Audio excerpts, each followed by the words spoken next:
हाँ, नेक हैम के लिए सबसे बेस्ट एक्सरसाइज है, आप अपने इस वाले पेक्टोरल मसल्स को ओपन करिए। आपका जैसे जैसे पेक्टोरल टाइट होगा, यानी ये ब्रेस्ट के एरिया की मसल्स जो रहती है ना, जिसको हम पेक्टोरल बोलते हैं, ये जैसे टाइट होगा तो सबसे पहले आपकी शोल्डर आगे आएगी। शोल्डर को कंपनसेट करेगा आपका नेक।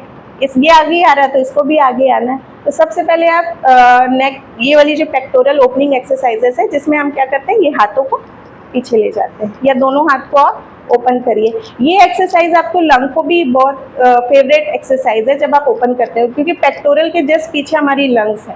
ठीक है, शैलो ब्रीथिंग का मैंने जो बताया कॉन्सेप्ट, कम ब्रीथ करने के कारण ही हमारी पेक्टोरल डीएक्टिवेटेड रहती है।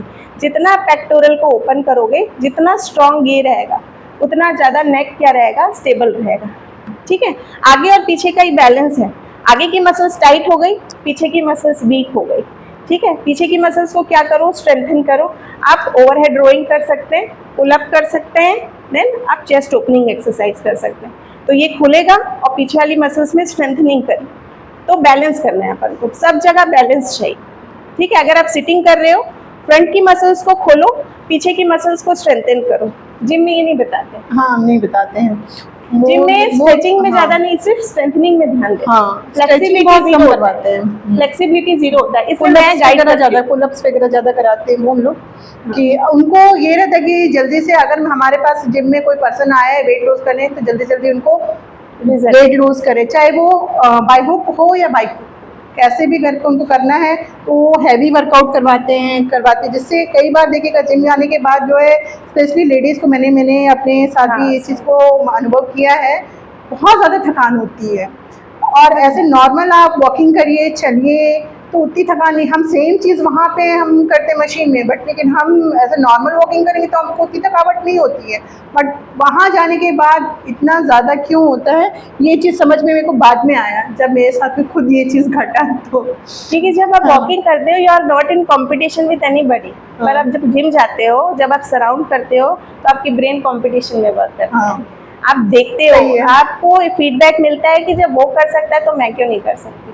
बट सबकी बॉडी अलग अलग टाइप की है, जल्द से जल्द वेट लूज करना है। तो मेरे सजेशन में सबसे पहले आप लोग कपालभाति करें, अनुलोम विलोम कपालभाति ब्रीथिंग से ही स्टार्ट करें। ब्रीथिंग से स्टार्ट करने के बाद धीरे धीरे आप योगा स्ट्रेचिंग में जाएं।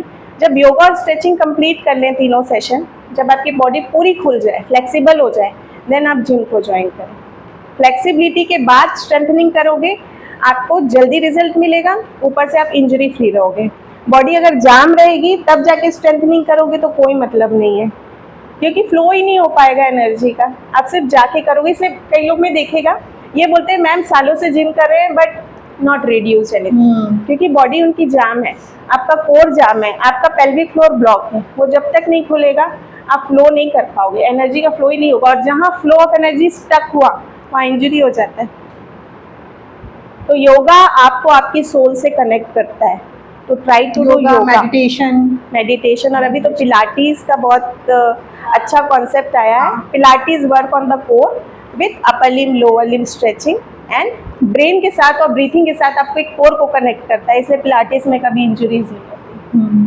पिलाटीज वर्कआउट बहुत अच्छे है।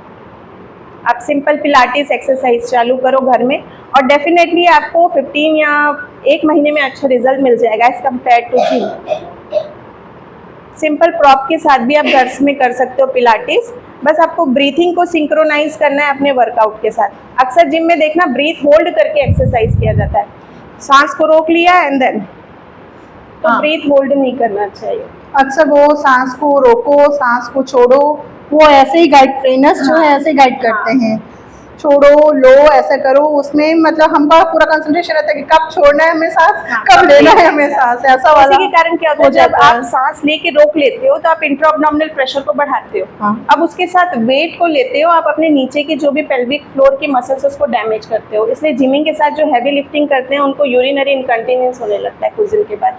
वो बताती हैं, कंप्लेन करती हैं, मैम हम यूरिन को रोक भी नहीं पा रहे, या फिर थोड़ा सा मतलब कि सिट टू स्टैंड हो रहे, यूरिन लीक हो जा रहा है, या आप सोशली कहीं जा रहे हैं और अटेंड कर रहे हैं, लाफिंग का आ रहा है या खांसने का आ रहा है, तो यूरिन लीक हो जाता है। तो इसलिए हैवी मतलब कि वो ब्रीथिंग को सिंक्रोनाइज करके अगर आप वेट लिफ्टिंग करो या कुछ भी करो तो डेफिनेटली आपको कभी इंजरीज नहीं। और कुछ डाउट किसी को?